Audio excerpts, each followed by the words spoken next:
बार क्यों भराई कना माता पिंड के राजकारण खपे तो हक माण्हू खे चवंदा माण्हू त्रुटी वेंदा पाण जा भराई भले थी पई मोह में जा न चवणो पाकुरो करी विया भोगी ईंदा क़यामत जी त अल्लाह जो पाक कलाम खोटो आहे जंहिं चयो त जमात हुअणी खपे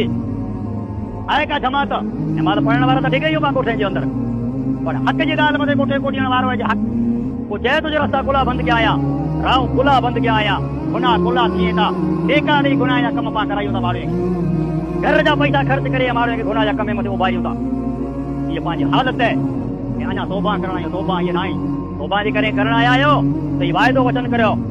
जे रमज़ान जो महीनो त गुज़री वियो जेके महीनो थी वियो असीं बेनमाज़ी आहियूं अॼु वाइदो करियूं था हाणे नमाज़ कीअं छॾींदासीं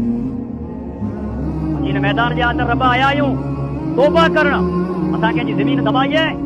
अॼु आउं ज़मीन ॾियां थो अलाह मूं छॾे इहा रही तौबा ऐं मुंहिंजा पाक रब मूं मुंहिंजी ज़बान ते कंहिंखे नाक सतायो आहे ऐं वञा थो हुन माफ़ी घुरां थो घुरंदा माफ़ी नमाज़ पढ़ी न करे बिंदा उहा दिलि में पई हूंदी ईद पढ़ी न करे कंहिंखे हथ ॾिना जंहिं पाण नथा ठहूं त हथ ॾिनो पाण सतायो पाण तंग पाण कयो आहे रस्ता पाण बंदि कया आहिनि घटियूं पाण बंदि कयूं आहिनि माण्हू जे मथे नाक शरारतूं माण्हू ने पाण कयूं आहिनि तंहिंजे बावजूद पाण खे माफ़ी घुरे